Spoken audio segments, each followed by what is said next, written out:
Go. Welcome to episode 42 of Cooperators, the first episode of the new year.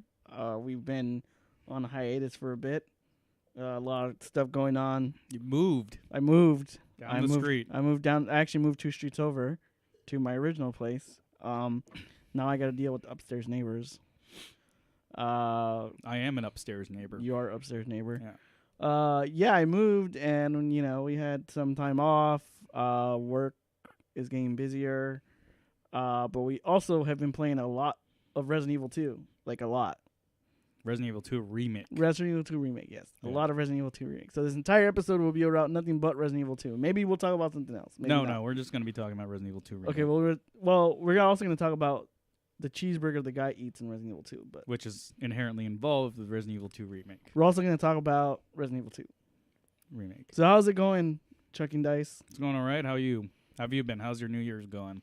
It's fine. It's the same old. Not very happy with my upstairs neighbors, but I think they're not asshole-ish. They're actually, my wife is the one kind of dealing with all of it. I can sleep through anything. She can't, so she's the one mainly dealing with it, but she did have a somewhat pleasant conversation with them, and they were a bit passive-aggressive with her, but they did reach out. They did tell us if we have an issue with noises, we can just text them and let them know. So that's better than people outright being assholes about, oh, well, just deal with it. I wonder if they play Resident Evil 2 Remake. They play something because I heard their PS4 through my floorboards, through the ceiling. Through the ceiling? Yeah, I can hear their PS4, so they're doing something. But yeah, it's just something you gotta deal with. But at least I have a parking spot, so I no longer have to fight. The street parking? Yeah, I don't have to fight street parking anymore, which is good. But that's the best thing. Yeah, so far so good. The new place is nice. It's bigger, but like I said, nothing's perfect. 2-bedroom? Yeah, 2-bedroom, wash and dryer hookup. We couldn't take our dishwasher, so we actually had to leave it. But funny thing is, we installed the dryer, and then our dryer broke this past weekend, and we bought a new one. So the dryer moved with us. It broke down after like the first week, and then we had to buy a new one. So that was kind of a pain. But Tiny Dinosaurs was trying to get rid of his dryer. Oh, really? Yeah. Damn it. But I don't know if he got rid of it or not. Yeah. I was there when someone came by to look at it, and they were just like, oh, I don't know. All I need really is the washer. And he was trying to sell it as a combo for like $50. Oh. Yeah, we already have the washing machine, so. I could have gone to the dryer. Yeah, that's true. But anyways. And the other guy could have taken the washer. That's true. I didn't know this. If I would have known this, I probably would have stopped my wife from purchasing. That was like a couple months ago, though. Oh, okay, never mind then. That was before that shower. Oh, you know what? I didn't see it around either, so maybe you did get rid of it by that. So yeah, that's it. What's up with you in your life? Not much. Still working, still chugging on. Have you killed the man in the Dead of Winter yet? Nope, not yet. I mean, I've killed many in Resident Evil 2 Remake, but they were already dead. Any good movies you seen lately? Ended up seeing last week. I saw A Hole in the Ground, which wasn't good. It was kind of okay. Just didn't knock my socks off. Mediocre horror movie. It reminded me a lot of the Babadook, but like a watered down version of the Babadook. I liked the Babadook, but up to a certain point, I was just kind of like, okay, I think I'm okay with this movie. I really dug the Babadook because I thought it had a lot of like kind of like meaning of of a like I guess a single parent going through like a sort of mental breakdown, but actually involving a real true monster, I guess. I saw a movie before that was Fighting with My Family, which is the story of Paige, the WWE wrestler. Mm-hmm. I kind of know like a lot about her history because I follow WWE wrestling. Because they took down one of our videos. But it's not like word for word what happened, but it's pretty much there. It's like for an audience who just wants to check out the story. So I'd say that it's not as dark as say The Wrestler, but still kind of shows the conflict and all the hardship that goes involved with that business. So it's a real it's a fun movie. It's funny. It's got Nick Frost in it. Also, I can't remember her name, but she's on Game of Thrones. She's what's her name? The Queen. Oh, Lena. I think Lena Headley. Yeah. Lena Headley. They play Paige's parents, and they're actually really, really good as Paige's parents. Because this is all based on a documentary that The Rock saw, and The Rock wanted to make a movie about it. And like, if you watch the interview with the parents are just like, talking about their history, and they're like, "Oh yeah, we got together because I was into crime and she was into killing herself with pills, and then I went to jail, and she's like, yeah, for mostly violence, and then we decided, we have to raise a family and such, and the one thing that saved us was our interest in wrestling. So we got into the wrestling business, which I thought it's like how they explain it. It's really funny. Like very nonchalant. Yeah, nonchalant, and they actually do a version of that in the movie where they're explaining it to their son's in-laws, and it's a nice little scene. It shows the hardship of the business, particularly during that period of the early 2000s when women's wrestling was more of the look and less of the athleticism. Now it's more about the athleticism. And of course, wrestling is, for the most part, there is a look to it. But it doesn't need to be like, oh, you're the attractive girl. It can be that you're, you have a certain appearance or a certain thing that gravitates you. Gravitates the crowd, I would say. It's more than the appearance now. Yeah. It's more than the appearance, but the appearance is still part of it. You could be this, I don't know, Casey Canzanero? I think that's her name. She was like the first girl to beat, what's it called? American Ninja? Mm-hmm. She's a very tiny girl, but a very athletic girl. Mm-hmm. Like, she's part of the WWE roster, and she was one of the people in the Women's Royal Rumble. She was thrown out of the ring, but she ended up handstanding, so her feet didn't touch the ground. So she kind of handstand and walked back to the ring on her hands. It was totally amazing. But yeah, that's a look for her too. That kind of works. She's a tiny girl, but she's like uber flexible and athletic, and can walk on her hands. But yeah, I saw Fighting with My Family. Thought it was pretty good. Other than that, I haven't caught Captain Marvel. Did you know Captain Marvel's a woman? Yeah. Oh my God. I love that. I love that. That's a thing. Like, I don't. When is it gonna end? Honestly, I don't understand. You know what? I don't know if that's so much like a group of people that is like a huge amount of group of people that are all getting together to, because that's what some headlines make it sound like. Yeah, I think it's just a sort of small minority group that just has a really loud voice on the internet. And have a lot of time on their hands. Yeah, just have a lot of time in their hands to talk about how they don't like the state of whatever. Like I remember when Discovery was coming out, Star Trek Discovery, and like, oh, the woman's a lead, and I was like, well, that's happened before, guys. It's called Star Trek Voyager, and like I don't remember anyone being this loud about it. Yeah. It's like, oh, she's black. I'm like, yeah, that's Star Trek Deep Space Nine had a black lead. What century are you from? And I honestly don't get it. Yeah. I did watch Into the Spider-Verse though, which I thought was great. Yeah, really that was good, pretty good. Really I good haven't movie. seen it yet. You haven't seen it? Yeah. No. Really good movie. I highly recommend it. It reminded me a lot of the game. Did you ever play it's like a PS3 game, Spider-Man Shattered Dimensions? No.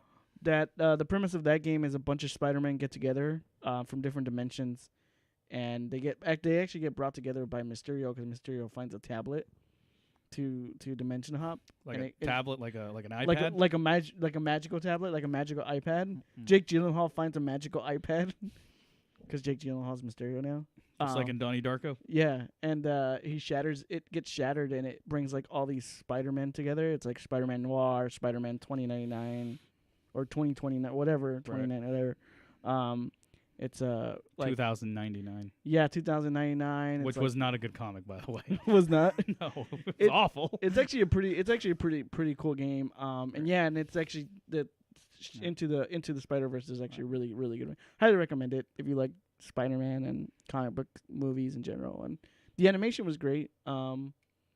Really good story though. Like I was pleasantly surprised at how well the story was, and it's one of those movies where it's highly talked about and people praise it, but it doesn't disappoint. You know how a lot of these movies they get hyped up. You go watch and you're like, oh, well, that was okay, or that was good, but it wasn't as like, it's not like the Second Coming of Christ, or it's Right. not like the fucking Like A Hole in the Ground. yeah. A lot of people were talking about that film. I didn't really think it was that great. It was okay. It was okay. Spider-Man has a lot of really Yeah. good humor and heart in it. I think you enjoy it. It's no Mandy. Yeah, I still haven't watched that. Oh, you're terrible. I know I am terrible. I did watch. Well, I think we talked about that last time. But let's get to Resident Evil 2 because I'm hungry for cheeseburgers. Okay, so if you guys don't know about Resident Evil 2, we're going to be talking about it. There's probably going to be spoilers. If you want to know more about Resident Evil 2 Remake, go play the game. So, as you guys know, Resident Evil 2 is a remake of an older game. Here's a picture of the original. It came out in 1998. It was created by Capcom and is the sequel to Resident Evil 1.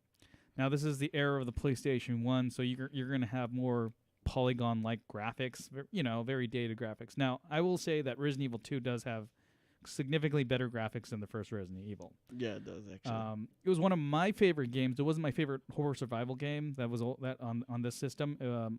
My favorite was Silent Hill, which to me aged a hell of a lot better than this game. This used the tank control style, which is basically wherever your character's facing, that's forward. And so when you're holding your controller, that would be the forward button would be the up button. So it's like you're controlling a remote controlled tank. Is that fair? Is that how you kind of illustrate it? Yeah, pretty bad controls actually. Yeah. You ever try to go back to them? It's really bad. I've before Resident Evil 2 Remake came out, I decided to just play Resident Evil 2 on my PSP. And I mean, I still had fun playing it, but like I'm like sitting there like, God damn it, these controls. You're actively fighting the game. Yeah, and like so a lot of people say that helps with the tension of the game and such.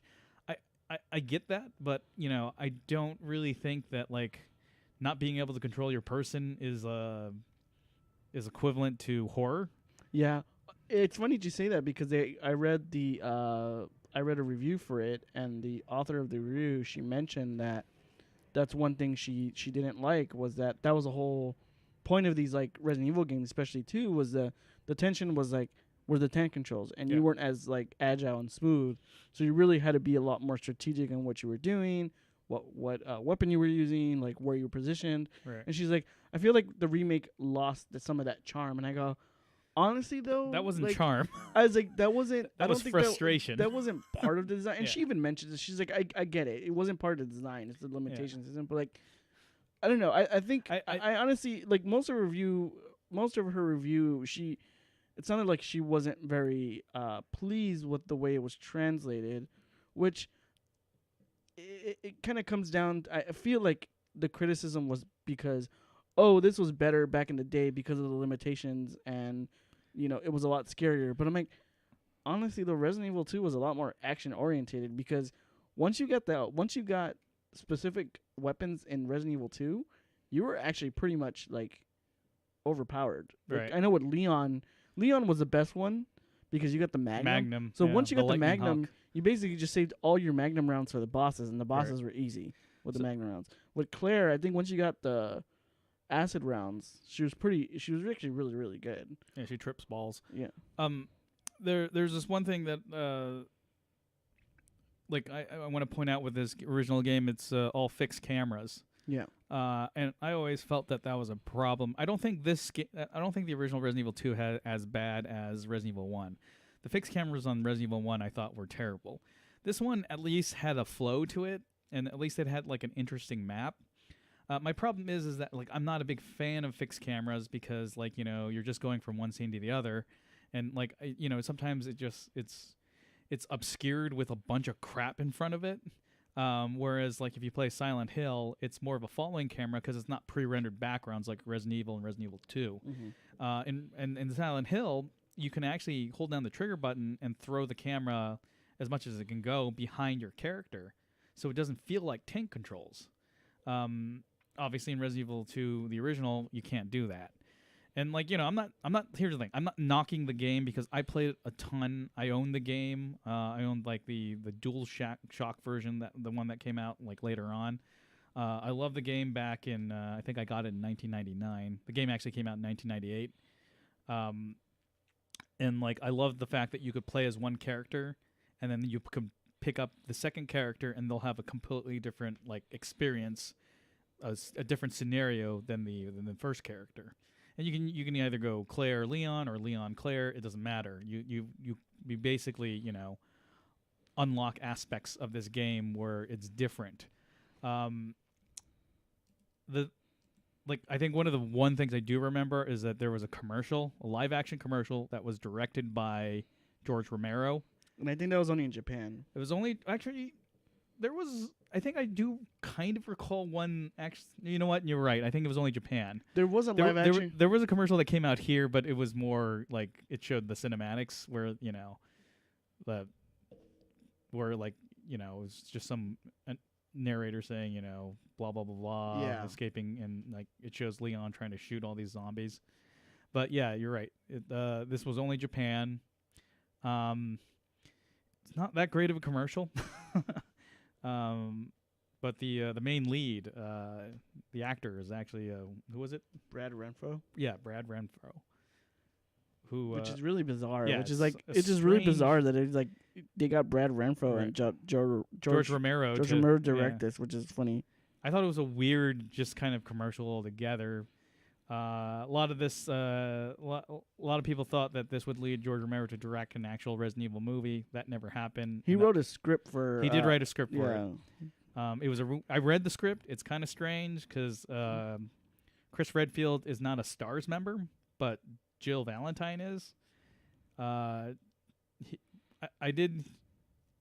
was a rumor going around that George really wanted Bruce Campbell to play the role of Chris Redfield, which would have been interesting, but like apparently Chris Redfield would have been just like a normal cop.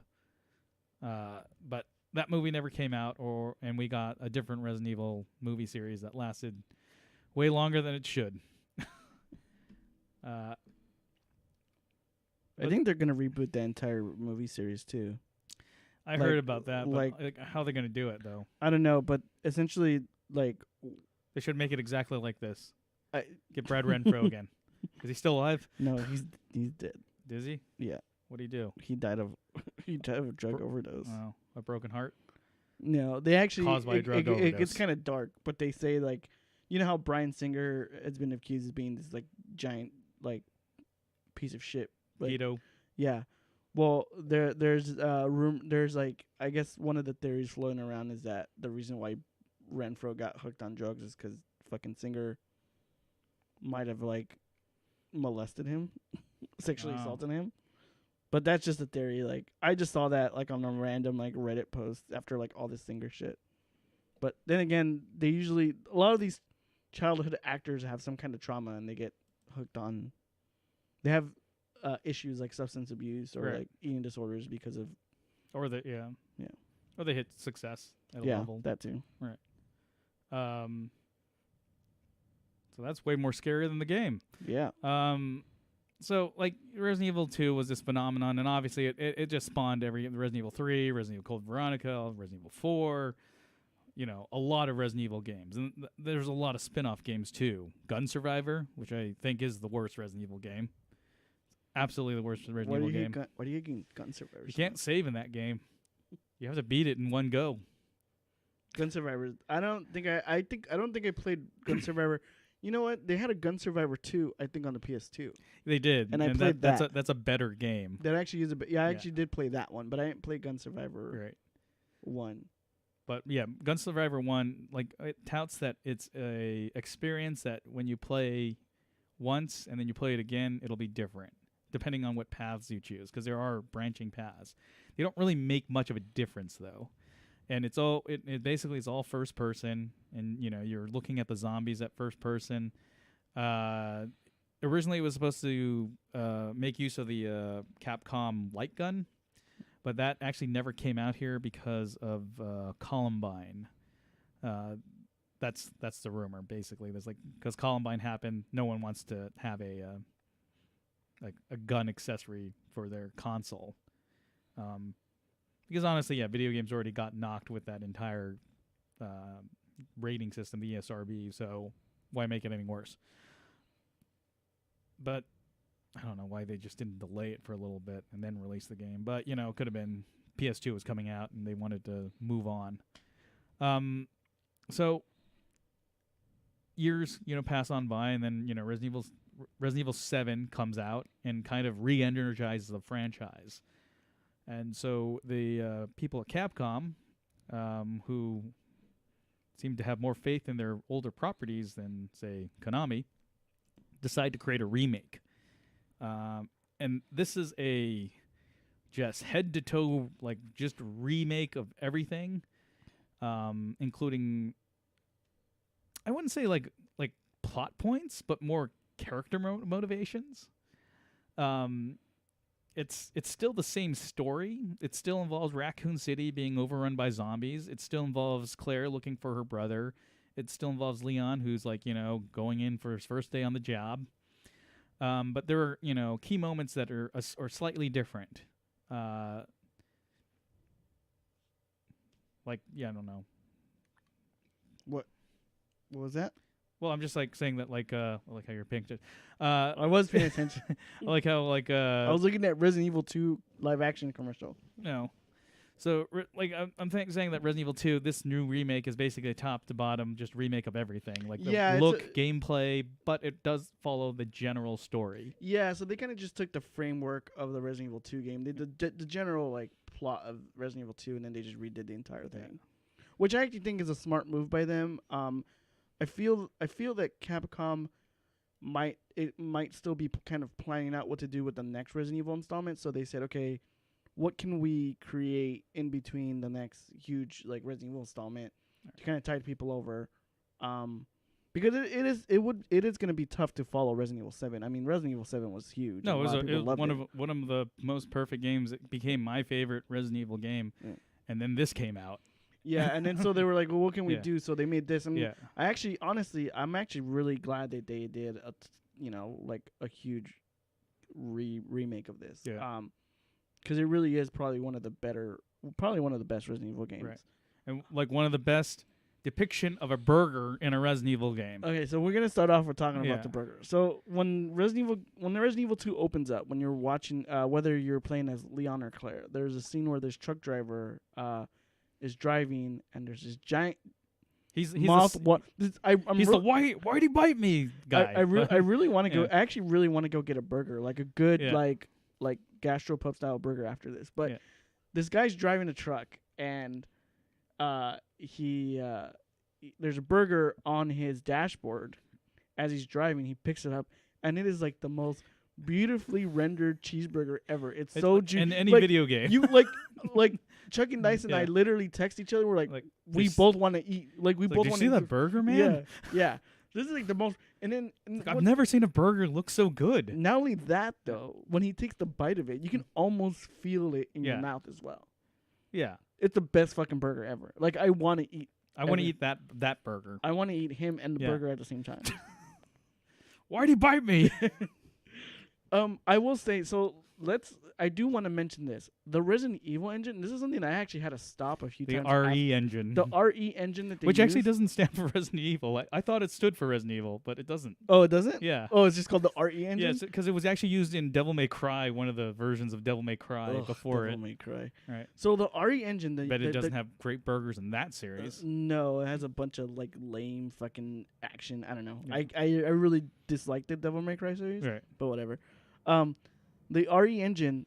I actually stopped a few times and I commented myself how good this graphical engine is, and it's not just the graphics but the frame rate and how smooth everything is. Like, it's just really amazing.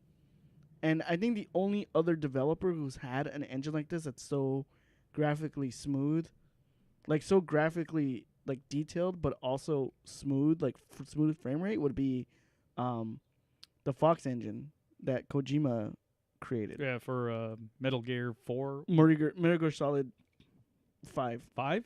Oh, for Phantom Pain? Yeah, Phantom Pain. He had a different engine. It's the same. It's the same engine, the Fox engine, but Oh. 4 was on PS3, and then 5 was Oh, yeah, you're right. I keep on forgetting that was Because- on a different system. because honestly, the engines I've seen people use, like the Unreal Engine and Unity, while they look great, you never really have that kind of smoothness to it. Like there's a lot going on graphically, but that at the expense of frame rate and control. Like I was playing Anthem, and while the game looks great, it just does not. There's obvious slowdowns. What other that was game? I was playing another game as well, and it looks great graphically, but it's just it just affects your frame rate so much. And for whatever reason, Resident Evil, like I mean, they've really optimized this engine to the point where I'm amazed at how smooth it is. Yeah, I was actually because Resident Evil 7 is a first-person shooter game, and it's a first-person shooter game that I'm actually pretty good at. Yeah, because I'm terrible at first-person shooter games, as you've seen before. And I know you always told me you're not great at action-oriented games, so it's a little difficult for you. But you found Resident Evil 7 difficulty to be good. Yeah, no, it kind of made sense to me, and Yeah. then once you get the hang of it, you get better at it. Yeah. And it just like that was all geared so that like a person who'd never played this kind of game would actually get good as time went on. Resident Evil 2 is the same way, except it's over the shoulder, so it's very similar to Resident Evil 4. However, I love this how it presents itself because you still have the same kind of techniques that you had in Resident Evil 7. And I was kind of a little worried that the over the shoulder wouldn't work, but it does a lot.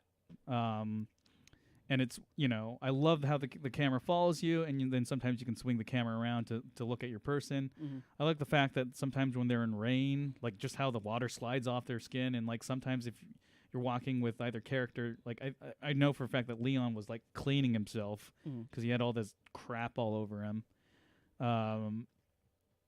And yeah, just overall, it looked like a really beautiful game. The lighting's incredible. I mean, I had to calibrate mine a little bit because I've mentioned this many times before. I have problems seeing darkness in video games because sometimes they just have stuff fall off completely into just complete darkness. And like to me, like when I watch a movie, that's usually like a movie that's been like bootlegged so many times that all the blacks are crushed.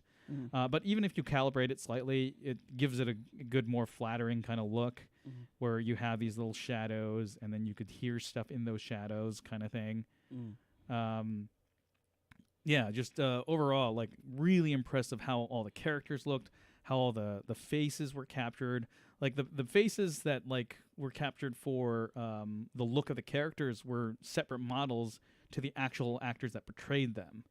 So, like, they had voice actors who did all the voices. They had actors, like, doing the motion capturing.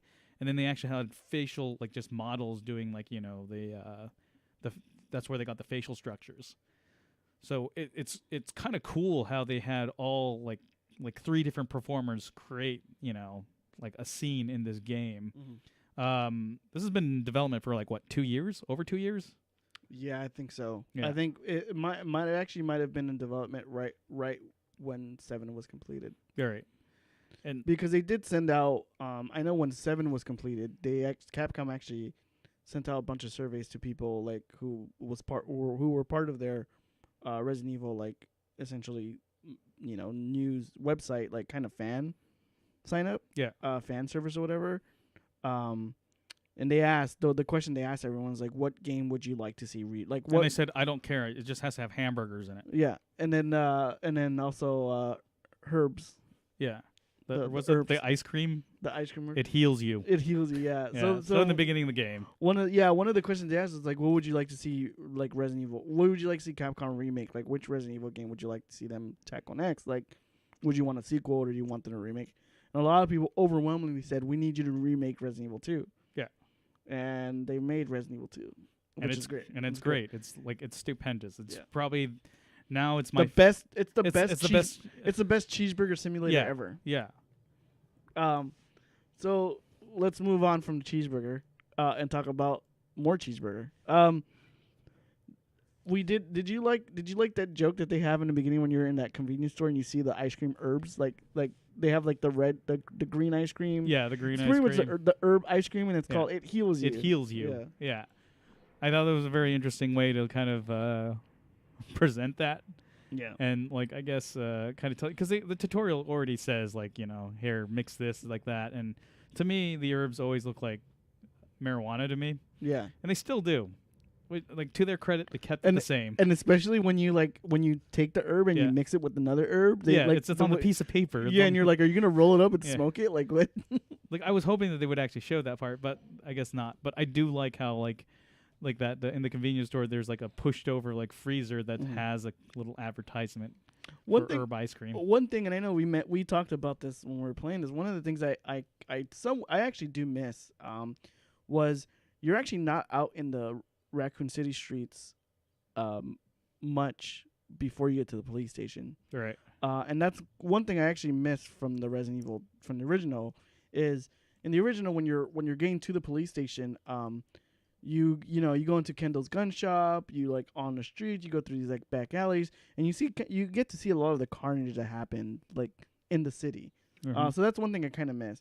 I will say though that the locations you go to, some of the locations with either character, they're pretty it's nice to see them updated, like the basketball court, or you don't go into Kendall's gun shop until later. Yeah. But I do miss that whole like kind of scuzzy sexist interaction you have with Kendo from the original, and then he gets eaten by zombies because he gets his just desserts. Well, if you're Claire, you get Claire. it. But if you're Leon, he's just, oh, hey there, buddy. Yeah, but if you're Claire, he's like, hey, darling. Yeah, but I personally like what they did with the new Robert Kendo, because instead of being like a sexist person or a person who like almost kills Leon on sight, yeah, I mean, he's still a person who might have killed Leon on sight in this version, but like they portray him as like a father now, and he has a little girl, and like basically, you know, again, spoiler, Ada was gonna like ace the daughter because she thought she was, you know, she'd been turned, which wasn't the case yet.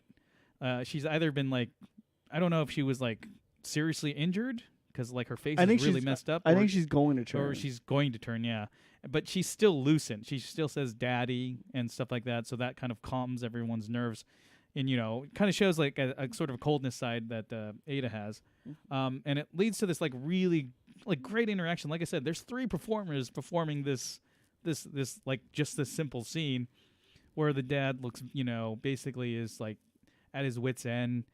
You know, there's no real hope for them, and so they go into the back room, and he's basically gonna say, he's like, I put mommy to bed, now I gotta put you to bed, kind of thing, kind of like foreshadowing that he's going to like kill her and then possibly kill himself, which like you do hear a gunshot, and then Leon like, you know, goes off on Ada, who is parading as an FBI agent, he's saying like, you know, it's one thing to lie to me, but why you gotta lie to people like them? Because they were kind of just innocents in this like carnage that happened that Ada's actually, you know, associated with. I think I love that like new kind of nuance of character that they decide to put in there, and we don't really have a lot of like these like weird throwaway characters like the gun shop owner or the guy in the truck. Even the truck driver is got a little bit more character too. Yeah, when he hits the woman in the beginning, you're like, he's like not like, you actually feel for the guy, and he's like devastated, and he's got, like you were saying, he has a more nuance. He's like, oh my god, and he like gets out of his car and he looks at her, and like he's just and like, he's like, oh, well, what dear the fuck Lord, and then obviously the person gets up and bites him Why'd he bite me? The one thing, and to go on that, I was actually pleasantly surprised by the cop you meet up in the police station, Kenneth Marvin Branagh. Marvin Branagh, because for one, he saves you. Yeah. And then 2, he's like, 2 is when he actually does turn. It's nice that they added these lines from both Leon and Claire, essentially like apologizing, like, thanks for all your help. We're really. Yeah, like really I'm sorry. Promise, like really sorry we have to do this, and they, you shoot him. I just love that kind of that quote he gives either Leon or Claire when he hands him the knife, and he says like, don't make the same mistake that I did. You do not hesitate, which like basically sounded like the same line that Robert De Niro delivered to Al Pacino in the movie Heat. Like basically he's like telling like Al Pacino, it's going to be you against me, and if it is, I will not hesitate. I will not hesitate. Tom Hiddleston does a really good impersonation of that entire scene. But yeah, I really didn't like Marvin Brana scene. It's really interesting because I think I've read an article about a girl saying that like she didn't like Resident Evil because like instead of a game about helping people, like it's like a inherently racist game for killing off Marvin, which I don't agree whatsoever. Because like it's only about killing or whatever, and like I'd say that like Raccoon City is basically kind of beyond saving at this point. I think, well, I mean, everyone's entitled to their opinion. The way I interpreted that interaction and that conversation Marvin has with you is essentially like, I'm already dead. Yeah. So you need to get yourself out. Right. I think it's even more to the point where when Leon's like, I can't leave you. Like I can't leave you here. And Marvin, tells him outright, like, that's an order. Like, I directly order you not to fucking, I'm dead. He doesn't tell him outright, but the way he talks to him is like, I order you to get out. Like, save yourself. I'm already dead. Remember Mimic? The movie Mimic with Charles Dutton. And and he's like all bleeding and stuff. And he's like telling the guy, he's like, look, man. And like, he's like basically telling him, I'm gone already. You got to go save yourself. I'm gone. Doesn't he do that in Alien 3 as well? Doesn't he tell? In Alien 3, he was like more like, get out of here. I'll distract him kind of thing. But I don't think he was already dead. I think he could have like got out of that. That's racism. No, I don't know. Like to me, it's like when people like make a review on a game and they basically want to change the entire game's mechanics and storyline. That's not a good review to me. I think it's also. I mean, I also understand too that people bring their own baggage. Oh yeah, all to the those time. things. I mean, you also understand like reviews when you're reading video game reviews, you're reading it from the perspective of the person who's writing it. People can't be like, people can't be 100%. You know, like they can't just not bring their own baggage and review into it. Well, it became an opinion piece after a while. So it's just like, okay, you're not reviewing the game anymore. I honestly think that a lot of most, or actually all video game reviews written by people are always going to have their own opinions. Right. They're always going to be opinion pieces. Right. Because again, the same people. That's one thing that's kind of. I mean, I like reading video game reviews because I like to see people's views, like that reviewer's view of what the game is. I also understand that, somebody who doesn't normally like action games review an action game, or someone who doesn't normally like sports games review sports games, because you get a different perspective from someone who normally plays sports games or normally plays action games, like RPGs, like especially like more of a lot of the Japanese RPGs. I enjoy when people who don't normally play Japanese RPGs review it and say like, I don't normally play Japanese RPGs, but this is great because it's very accessible. I don't feel like it doesn't turn you off like a lot of JRPGs do, which is like, you got to read an entire fucking manual or like read a goddamn thesis on like what the main character's motivation is just to get into it. So I understand that. But at the same line is that like sometimes articles just or just clickbait. Yeah.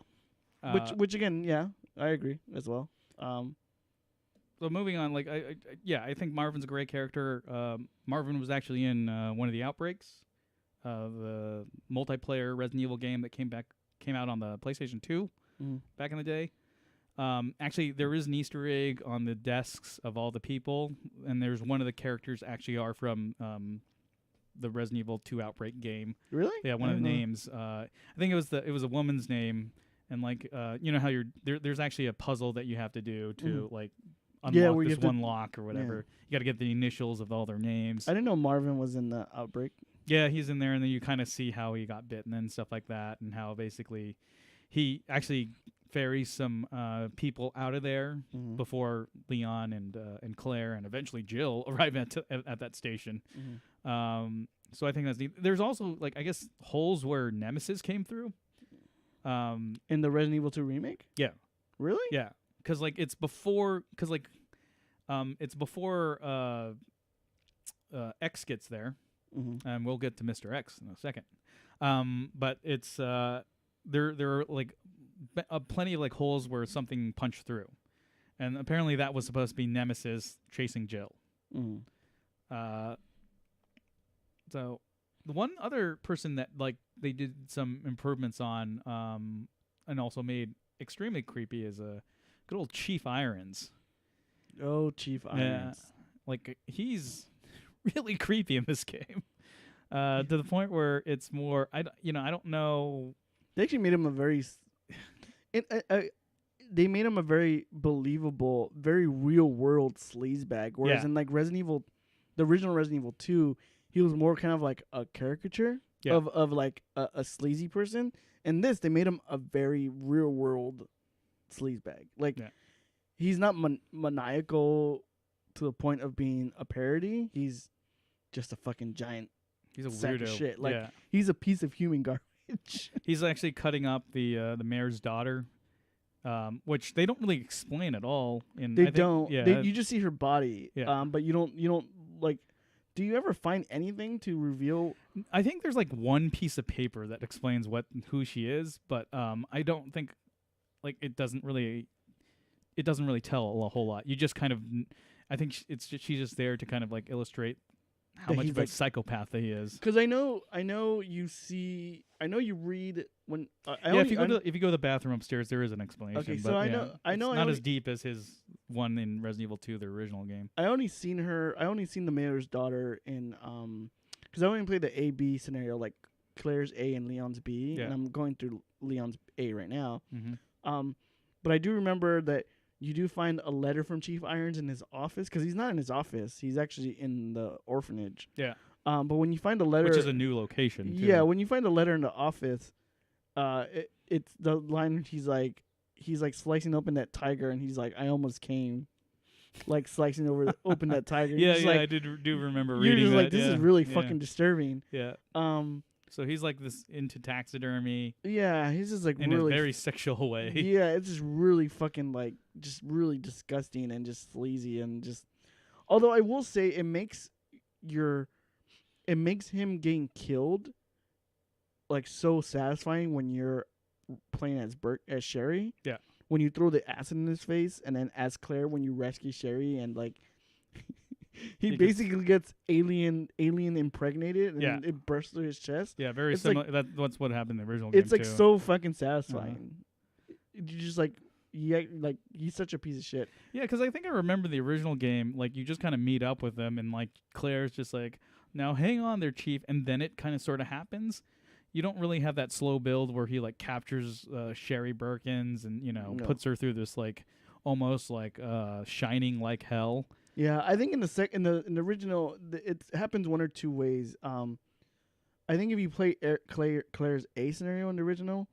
You get into the mayor's office, and he's sitting there, and he like almost shoots her. It's almost kind of like the Kendo moment, but then he says, "I want to be left alone." And when you come back, he's gone. Yeah. And then next time you run into her is when you finally get into his secret dungeon, and he's like in the basement, essentially like ready to kill you. And then either I think one of the two ways it happens: he either gets impregnated and it bursts through his chest, or it's like a little thing goes into him, and then it jumps into the sewers. And or you have to fight that thing. Or William, the G monster like stabs him, like essentially slices him open. So like getting into enemies here, let's get into the one enemy that everyone seems to be like having the same reaction to. Before we get into Mr. X, right. What did you think of the orphanage? I thought orphanage was pretty fucked up. Like I really liked the entire scene. It kind of like I liked how like all the little. It was like cradles being pushed around and stuff.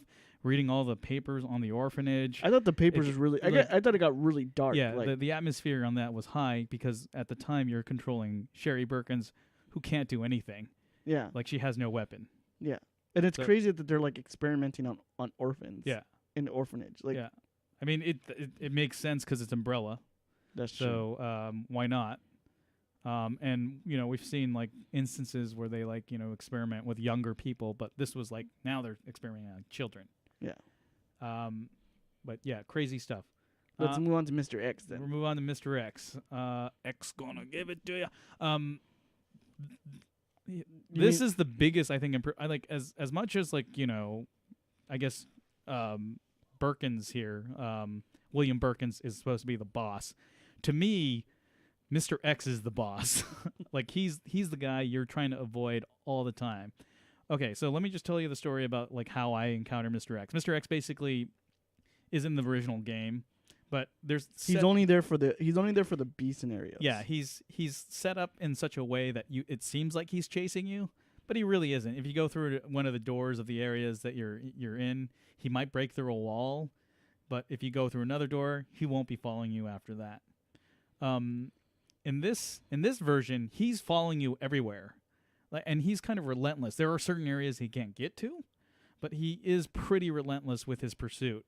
So my thing, when I first encountered him, like it was during the, I think I was doing a scenario Leon, and I like ended up like taking out that fire around the helicopter, and then when I went up to go across that hallway that, where the fire was present and now it's out, like he ends up like moving the helicopter and there he is, and I'm like I wasn't too surprised about that because I figured that that's when I'm going to encounter him and such.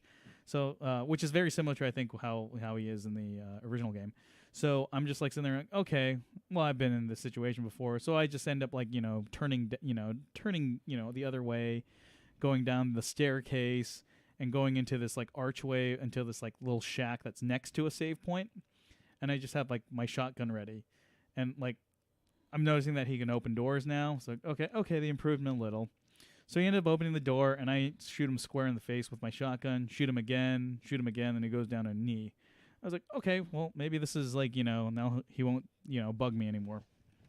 So I decided to like, just casually walk up because like Leon says something like, better start moving to kind of indicate that like, okay, he's down. And like I do check to see if he dropped any ammo. He didn't.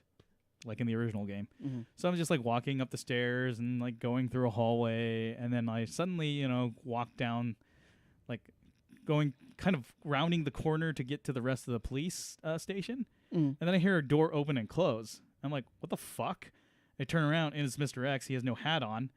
And like, Leon's just like, what the hell? And like, I'm just like, okay. And so I turn, go through another door, and then still hear his footsteps, and then he goes through that door. I'm like, what the hell's going on? And I go through another door, go through the Laube, into the library, and I end up going up a ladder, and I'm just like, okay, try and follow me then. And then he starts climbing the damn ladder. Like, I'm just like, what the fuck's going on? Like they changed him completely to just like relentlessly follow you, and like at that point I was just like panicking. So I'm like taking shots at him and missing, and like, what the hell am I supposed to do here? And like, not realizing that you really have to kind of run away and hide for a bit until the coast is clear. And if you run, he can hear you. Yeah, and I was actually really surprised that you ran into him in the A scenarios because I was so used to the original where you just ran into him. Yeah, in the B. So I thought it was interesting. Yeah, and same thing with me. I mean, my first run through with him. I mean, I was trying to shoot him. Yeah. And he just like he takes so many shots and he just wastes on. I ended up when I first encountered him in my Claire A scenario, when I first started playing, I restarted the entire game because I had wasted so much ammo on him, and I got to a point where like I didn't have any kind of ammo. So I essentially went back and just played it on easy or assisted. Because I honestly was like playing on normal is just too stressful. And I just wanted to get through it, honestly. I just wanted to kind of experience the rest of the game. So I play on assistant. And while they do give you more ammo, he eats up so much ammo that I just didn't bother. He's like a sponge. Yeah, I just didn't bother. Yeah. There were a few instances where I got caught between him and like a liquor, and I just got wrecked. I think that was by design because like liquors, like there's some liquors out there that won't appear until a certain time period. And like I think they designed it this way that when you're running away from him, that you're going to run into an adjacent hall. And the liquors are a little bit different. they don't so much just attack you just willy nilly. They kind of just like they have to hear you. So if you're walking, they won't hear you as much. But if you're running, they know exactly where the hell you are, and then we'll just fucking take a slash at you. And when lickers know where you are, they're really annoying because they take like 3 shotgun shells to go down. And they're fast. And they're unbelievably fast. They're like really fast. Like I don't remember the lickers being that fast before, and I'm like trying to take a shot at it, and like it jumps out of the way before I hit it. The lickers and the dogs are really honestly the worst enemies in the game because they're so fast. Right. Well, the dogs, I have like if they're out in the open, they're hard. But there's that kind of section in the garage where in the kennel. Yeah, well, after I shoot, what I do is I shoot all the dogs in the kennel. But there's like the section in the garage where they kind of like 3 of them will appear, and like after like encountering Mr. X so many times, I'm like pushing doors open and then kind of like hanging out in the archway. And just kind of seeing, and I could see the little dogs, so I just shoot them through the archway and then back up so the door will close before they can get in. You do all sorts of weird stuff to like stop monsters. Yeah. But like my favorite being throwing grenades at lickers because like it's so loud that it's so much for them. Also, the impact of the explosion. Yeah, I actually my several other playthroughs, I kind of saved all my grenades. And just kind of saved them for like any enemies or whatever. Especially when they grab you, you can stuff the grenade in their mouth. Yeah. So I would say Mr. X is actually. I wouldn't be surprised if they remake Resident Evil 3 next. Honest, to tell you the truth, because I feel that Resident Evil 3 would be a good way to reintroduce. I feel. Resident Evil 3 is a good way to introduce everyone into that whole you're getting chased by Mr. X mechanic, but on a much wider scale. When I played Resident Evil 3 on the PS1, I liked it, but I also didn't like it because it was just too stressful of a game to play. I thought it kind of like went too much, like just everywhere. Yeah, it was too much. It was too much to constantly have to run into Nemesis. Yeah, I did like making the choices, but I think it was a bit too much. So I'm curious to see if they do remake Resident Evil 3, how they're gonna handle constantly dealing with Nemesis. Yeah. So it doesn't get tiresome. So you don't get to the point where like, all right, dude, can you just like leave me alone? I just want to get through these puzzles, or I want to get through this. Yeah, Mr. X was one of those things like we were talking before. So like you think that you kind of like lose him after the police station's done, but he does make an appearance when you're playing with Ada. She ends up encountering him in the sewers.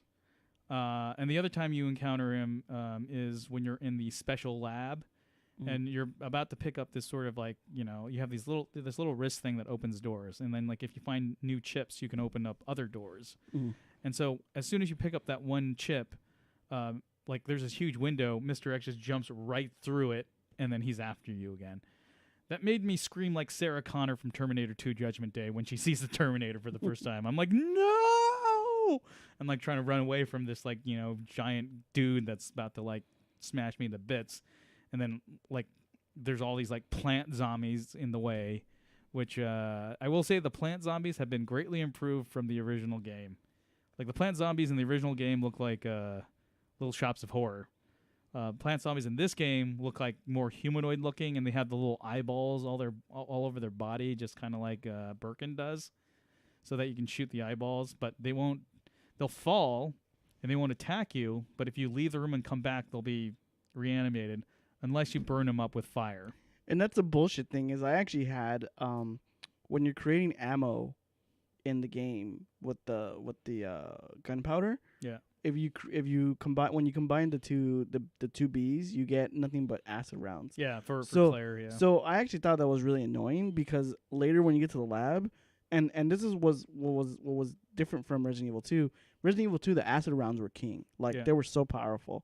Resident Evil 3 though, it seems like the fire ones. Fire ones are better. Like the fire rounds are a lot more powerful, and I actually made a lot of acid rounds, and I regret doing that because when you got to the plant stuff, like the fire rounds did nothing. Yeah. Like they would down them, but it just took so many compared to you shoot one fire round at them and they're done. Right. Well, yeah, when you're Leon though, you're given a flamethrower, which is like so much. It's like satisfying to shoot that flamethrower. Yeah. But I do like the new redesign of the plant zombies because like the original plant zombies look really kind of cheesy and like they had little Venus flytrap mouth. Those plant zombies in the remake though, they remind me of those. Remember Resident Evil 4? Those like Ganados that regenerate. So you had to you had to like target the little plagas in their body. So when you got like the heat sensor, you can see the weak points. Yeah, that's what those plant zombies reminded me of because you had to shoot those little bolts. Yeah, they also remind me of the molded from Resident Evil 7, with their like big mouth thing. Oh yeah, the giant mouths. Yeah. Those plant zombies are crazy. I will say too, I do like the way they set up the zombies in this game as well. How you think you can just headshot them and they're done, but they're actually pretty resilient. Like you have to. It takes a while. It takes a bit to kill them. Like it takes a few bullets to kill them. Yeah, one of the things is that Resident Evil zombies were always inherently different from like normal cinematic zombies. They're not like so much like they're zombies created by the T virus, and yes, if these basically like I guess the population ate the infected food or water or whatever, they turn into these kind of zombies. But it doesn't inherently reanimate the actual dead. So if you're going through like a graveyard, no zombie should be popping up out of the graves. It basically infects the living, and then if they bite another living person, they kind of turn into a zombie type character. So like inherently the rules of zombies aren't the same as in the movies. Because I was shooting like this one zombie in the head so many times that like I love how your character actually makes a comment. Like you'll be shooting, and if you miss, like Leon or Claire will go, "Damn it." And like they'll just try. You can kind of hear them trying to focus on like shooting this zombie or trying to like off them. I felt that the most helpful thing was shooting the kneecaps. Yeah, that helps a lot because it downs them. It gets them just to crawling stage, and you can just kind of like run around and stab them in the face or whatever. So it's just a lot of great like feedback when you're in the combat system for this game. It's very satisfying. Yeah. Also, I found myself saying the same things that the characters say in there. Like you're like, for fuck's sake, and you're like, God damn it, seriously. Right. I was hiding from Mr. X, and like I was upstairs in the lobby, kind of by that statue, and he was walking, duk, duk, duk, and I was hoping, okay, go across, leave me alone. And he looked like he was gonna go. Then he turns to look my direction and starts coming up the stairs. And I said, "Oh shit!" And then Leon says, "Oh shit!" at the same time. I'm like, "Yeah, you know it, buddy." And then like again, and then you died again, running away and like trying to figure out what to do. I've been watching like a couple of streamers that I think Pro Jared was one of them who just recently beat the game with both scenarios. I like seeing the reaction of everyone when they see Mr. X. Because they're just like, God damn. Like, he's down here too? Like, oh no. And like you just like I think the one thing is that if you get to a save area, you're pretty much safe. Except for the one in the lobby. Yeah, the room that I always my go-to room to kind of get him to like essentially despawn is a stars room. I always go to the stars. Yeah, the stars room safe too. I always go to the stars room and just have him despawn. And I almost feel I think the way they designed it, those rooms that he can't get into, I think it looks like they purposely made them like a lot smaller. Yeah. And cramped, so he can't. His head model doesn't fit through there. Yeah. Yeah, but I was really surprised in some of the rooms they could get into. One thing that surprised the hell out of me, and this is when I was playing as Leon, is he burst through a wall. Oh yeah, like right near the press room. Yeah, he burst through one. You're like, what the fuck? Yeah, I mean, that surprised me too, but that actually did happen in the original game. And I just totally forgot that he could do that. Yeah, and then he just burst through the wall. I'm like, God damn it! And like me turning around. There's that one really weird room where it's like the interrogation room. So if you go through the one door you can go through, and if you hop the window into the next room, you won't be able to go in the other room because it has a heart key. Yeah. So any room that actually has a lock in it, you won't get into. Now, speaking of those keys, those are different, like for Leon and Claire, right? So like Leon can open the club ones, and Claire can't open. Claire does the heart, and I think Leon does the club. So Leon usually can't get into I don't think he can get into the Chief Irons like little museum area. Yeah. and I think Claire can't get into the the jail with Ben. Mm-hmm. Mr. X appears there. I just remember that too. I'm like, That was actually pretty brutal too. when oh he crushed- Jesus! Like I'm like, oh, zombies getting up. I'll just go the other way, and then all of a sudden, doom! Like, God damn it! Like running away.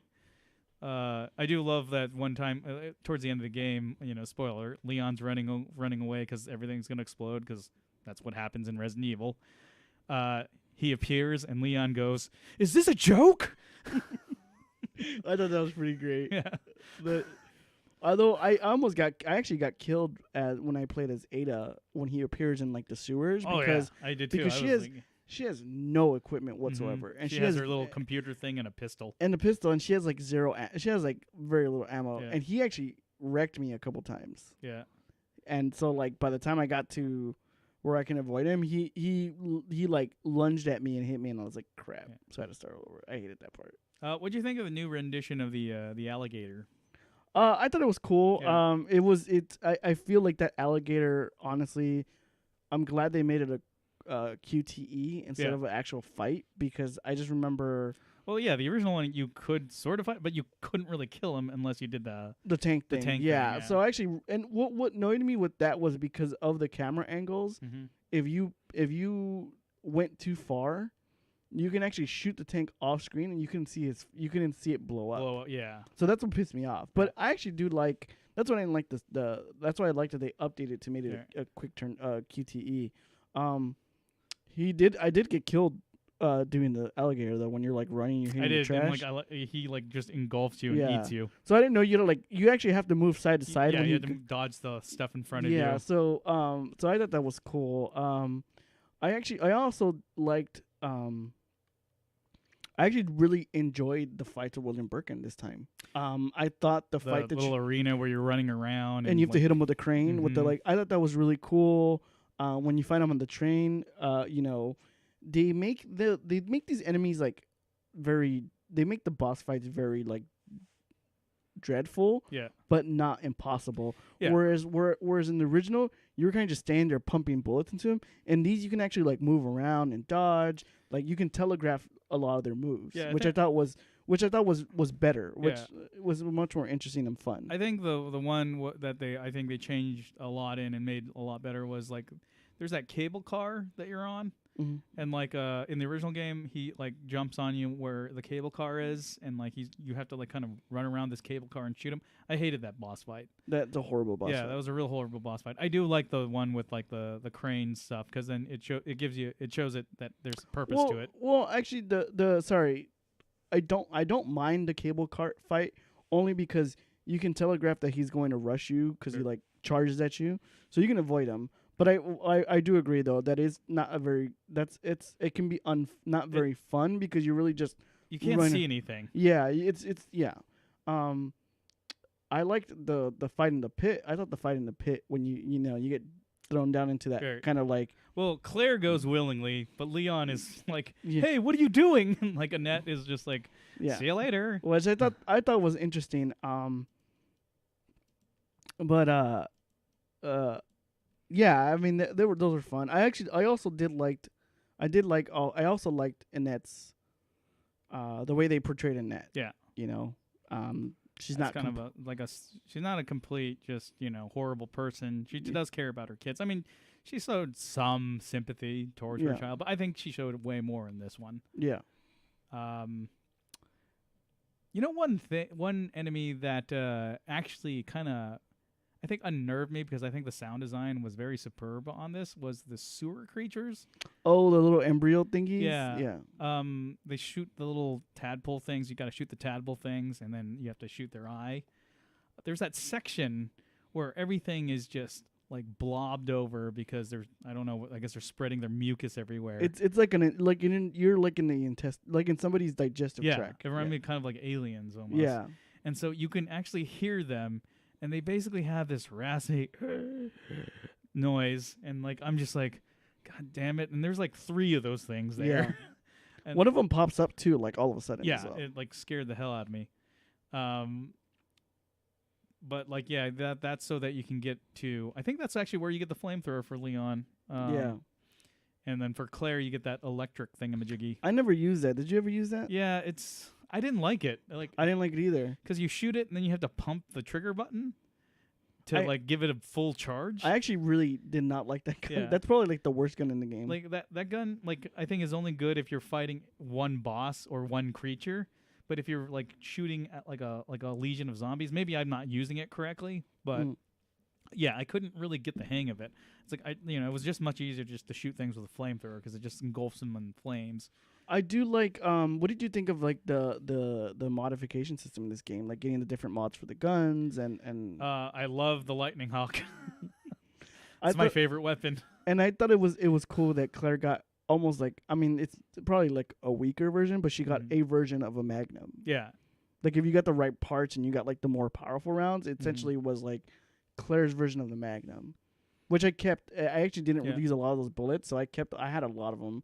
I do miss the machine gun though. I do miss that you could get that machine gun like. You ended up getting like an Uzi, kind of like a Mac 2 or whatever. Yeah, well, that for your handgun, don't you? Or no. Yeah, she gets a machine gun. She gets a machine gun, which is horrible. Yeah, it's a horrible fucking gun. Yeah, that gun sucks. Yeah. Honestly, I couldn't stop anything with that thing. I just like shot up the spread of bullets, and then like hopefully my grenade launcher will take out the rest of them. Yeah. Honestly, I think Leon got all the better weapons. Yeah, again, I agree. I didn't. There's no crossbow. Yeah, there's no crossbow. Yeah. One thing, and I know you touched upon this. One thing I don't like though is that if you finish the game on like a certain time, you end up getting like a rocket launcher with unlimited ammo, or you get certain weapons with unlimited ammo. And I know you said that you don't really like that because it's like.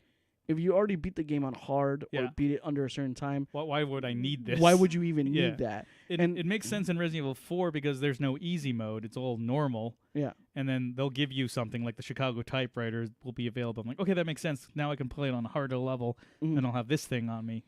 But here it's like play it on standard. Now you get the infinite one. Now you can play the hardcore mode with this infinite gun. I'm like. I probably wouldn't need this to play it through standard because I suck so much at it. And that's one thing I kind of really actually dislike that some video games do is like, oh, if you play it on super duper hardcore mode where you can't die, you're gonna get this special unlimited ammo. I was like, well, why? I already played it through super difficult. Why would I want to go back and play it with the unlimited rocket launcher? Like, I don't see a point. Like you said, like this would have been cool if I passed it like on normal. If I did a certain thing, like I collected so many things and I passed on normal, I got this, which would make an easier run, Yeah, the PSP version, or not the PSP, but I guess the Resident Evil 2, one of the Resident Evil 2 versions, if you beat the game, you can actually unlock arrange mode, where in arrange mode, you can start out with like a infinite machine gun or infinite Gatling gun. Yeah. So that you can just go through the game real fast, or you can turn on the unlimited ammo code, which I don't know if this game has one. That'd be cool if it did. But it would be cool. Have you played any of the Ghost Survivors? I have not. The only Ghost Survivor play was when we played here at your place. Yeah. I still haven't gotten around to it. I actually took a break because I found myself playing a lot of Resident Evil 2, and I kind of got a little bored with it. Yeah. Because I was also trying to get all those raccoon statues. Yeah, I never got the infinite knife. Did you? No, I haven't gotten it, and I'm interested to see how they deal with the infinite knife. Like, once you stab the zombie, do you just have that same knife in your inventory, or do you have to? You have to go pick it up. Do you have to kill the zombie and then pick up the knife? Like, so I'm interested to see how that works out. But I've been doing that, and I kind of got a little bored with it, only because like I was just playing this game nonstop. So I feel like I need to take a break and then go back to it. I took a bit of a break, but I did do all the Ghost Survivor stuff.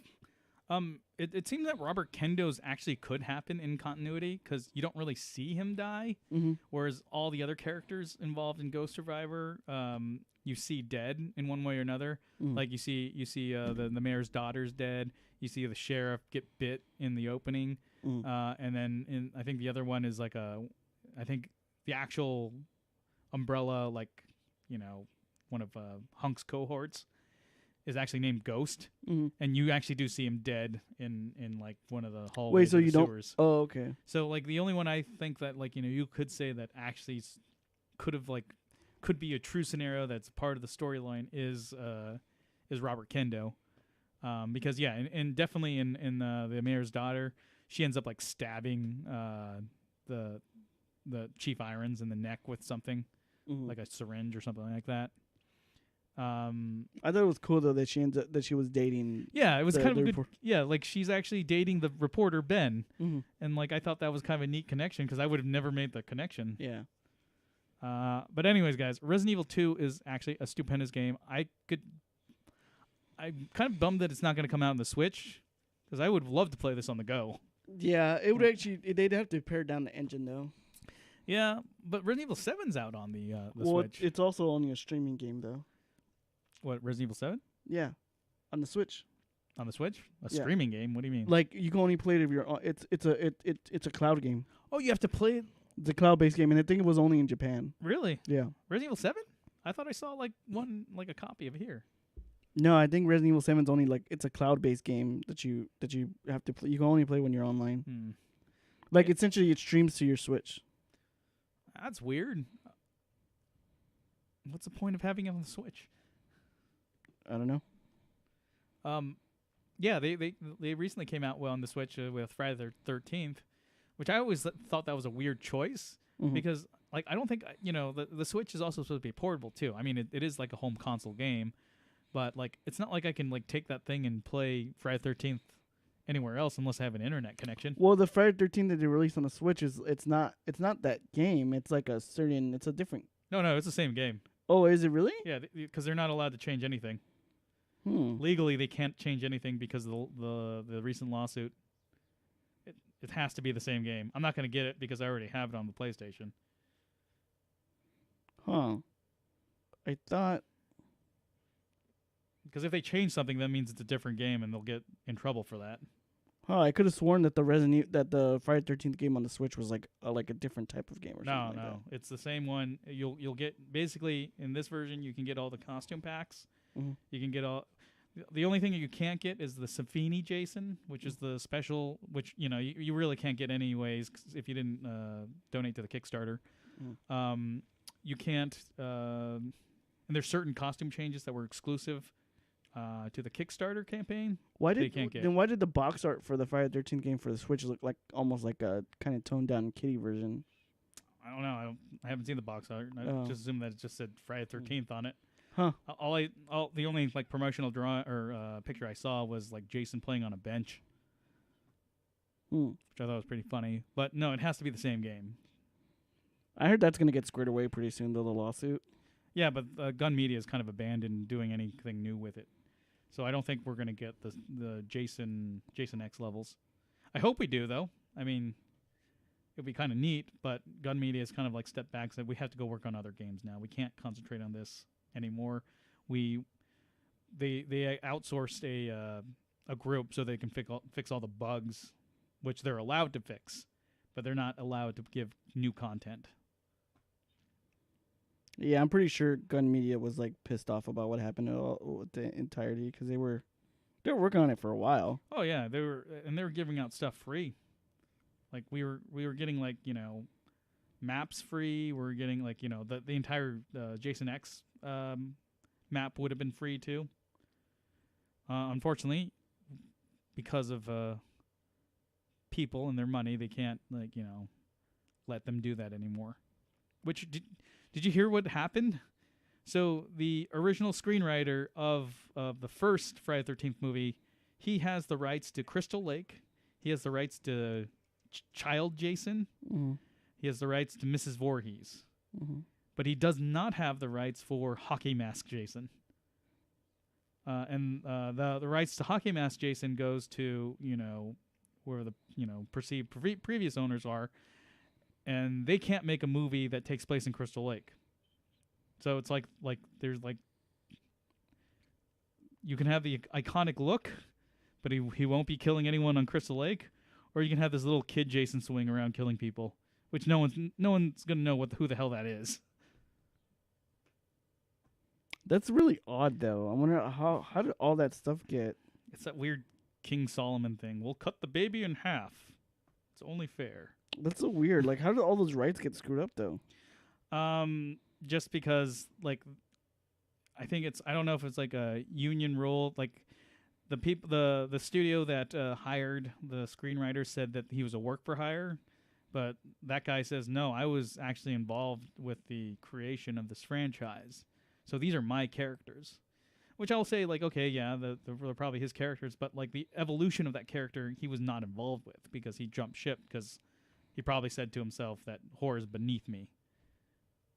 It's weird. Yeah. It's just, But yeah, he didn't create Hockey Mask Jason. He obviously didn't create Supernatural Jason. Mr. X Jason. that's Thomas the Tank and Jason.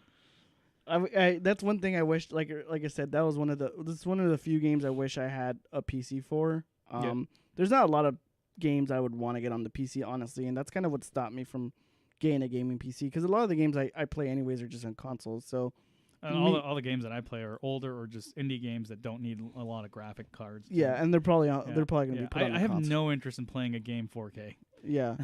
And there's times where I do where like, okay, well, this game probably was better on the PC, but at this point I just don't. It's not really a deal breaker for me. But having Resident Evil with mods would have been pretty cool, like especially that DMX mod. Yeah. So there's a mod where when Mr. X appears, DMX is X gonna give it to you. X gonna give it to you. I think the song is just called X or something like that. It just starts playing instead of his normal theme, which I think is hilarious. Yeah, then there's the Thomas Tank Games and mod. No, you're right. It's called X Gonna Give It To You. Yeah, X Gonna Give It To You. That's fucking hilarious. Because he's a terrifying human. Like, I guess he's a human being still.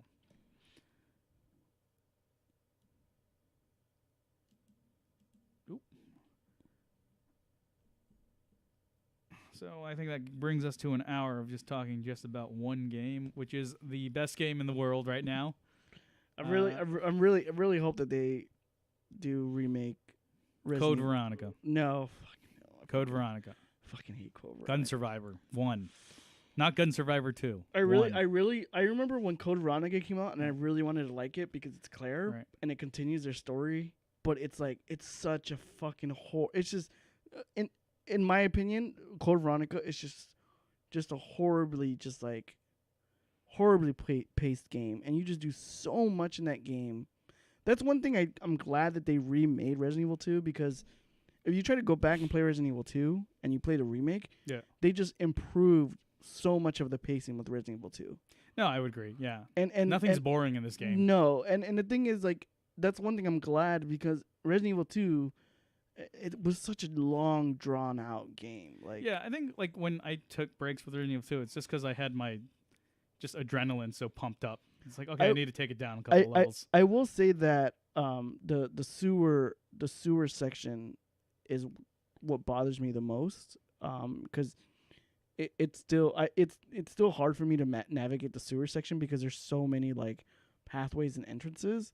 But once you get out of the sewer and you hit the lab, you basically just kind of like it's just almost like a straight shot to the end of the game. Yeah. But the pacing is just so much better. And it's just like, I remember playing Code Veronica and just hating that game, just disliking it.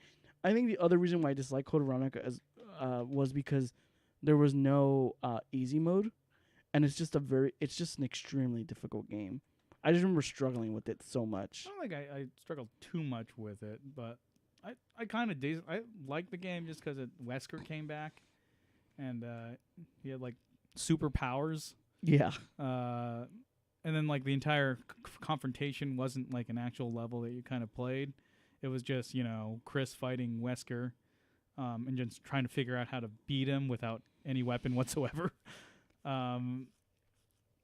Although it did end exactly the same way as Resident Evil 2.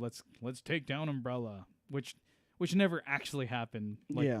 I mean, it happened in like some side game or whatever. Well, in Resident Evil 4, when you start Resident Evil 4, they got sued. Yeah, Umbrella basically is already done because they got sued, and they lost by trial. Well, I think it's time to take down Umbrella. We're gonna get this evidence to because U.S. government. I think it's a combination of what happens in Resident Evil 3, because in Resident Evil 3 they nuke. That's the president's fault. They nuke Raccoon City, and then in Resident Evil 4, Code Veronica, I think That's a destruction of one of their main bases. Yeah, main bases, and it all gets out. And then by the time you hit Resident Evil 4, like all those incidents, pretty much like tank Umbrella's like stock. I know. It's like they lost because of finances. Yeah. Well, that's how Al Capone got arrested. Well, he did get he Tax got arrested evasion. for tax evasion. Yeah. But yeah, and then later died of syphilis. Yeah. God damn it. That's so bizarre. That's What? No, that's not bizarre at all. He had sex with a lot of girls. well, I mean That's appropriate. That's like how he went down. Was Yeah. he got tax evasion? He got killed he got fucking taken down by tax Right. evasion, and he died of a fucking venereal disease in jail. Right, and I think what's his name? Frank, his right hand man. What's his name? Frank Nitti. Yeah, Frank Nitti was the one who took over his organization after that. Who was the smarter Frank of the two? I think Frankie Yale was the other one. Was who was Billy Drago's character in Untouchables? Frank Nitti, Oh, which is funny because Frank Nitti's Italian. And like freaking Billy Drago's, come on, arrest me. Come on, treasure agent, arrest me. Like that's not what he sounded like. But okay, they made it more like a Western. I still like the Untouchables movie. Yeah. A man has many enthusiasms. Enthusiasms. What's one of mine? What brings me joy? Babes, money, booze, baseball. And then he beats those two traitor guys. Great movie. Kevin Costner, Sean Connery, Robert De Niro as Al Capone, and Billy Drago as Frank Nitti. Arrest me.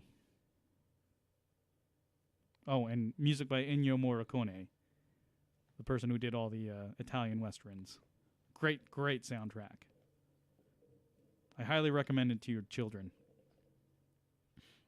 I'm reading about Billy Drago and Untouchables. It's just a weird casting. You would think Brian De Palma would know better, but I don't think he did bad. I just think in terms of like historically, I mean, he doesn't obviously Frank Nitti never actually died. like Elliot Ness didn't throw him off a building. Did he sound kind of like that? Spoiler alert. We're spoiling Untouchables now. Yeah, it's an old movie. Yeah. So if you haven't seen Untouchables, then we're going to bring up the Twitter thing. So buy Resident Evil 2 remake. Yeah, and watch the Untouchables. While you're playing it. Enthusiasms. And listen to DMX's X Gonna Give It To You. What are you prepared to do now? If he brings a knife, you bring a gun. It's one of the Sean Connery as Malone. He gets gunned down, doesn't he? Yeah. Like, doesn't Frank Nitti gun him down? Like Yeah. That's why he's like, your friend squealed like a pig or whatever. And then freaking Kevin Costner goes apeshit on him. I thought that was actually a really good role that Kevin Costner was cast in because Elliot Ness was always like a very sort of average looking like person, like almost a Dudley Do-Right kind of look to him. Mm-hmm. So I think it was great casting for Kevin Costner to play that role. The only other person who played, I think, Elliot Ness that well is Nick Amandias from the 90s television show that actually had that one guy from Devil's Rejects who played the chief in that. William Forsythe? Yeah, William Forsythe. He played Capone. Oh, he played Capone, yeah. And he was an awesome Capone. I actually really like William Forsythe. Great He's actor. one of those like guys that just kind of pops up in things. Yeah, he should play Leon Kennedy in the new Resident Evil remake movie. No, he needs to play the Chief Irons. Actually, he could make a good Chief Irons. He would actually make a Yeah, but he would make a more interesting Leon Kennedy. So anyways, follow us at Twitter, at @IncognietBro and at Chucking Dice. Please share, like, and subscribe. And hopefully we'll be back here talking about other stuff besides just one game. No, although it's a great game. We're going to talk about that hamburger over and over again. I actually really want a hamburger now. I want a cheeseburger. You want a cheeseburger? Some honking happening. But thanks for joining us. We'll see you next time. Keep it rolling. Bye, Vic. Bye. Bye, Vic.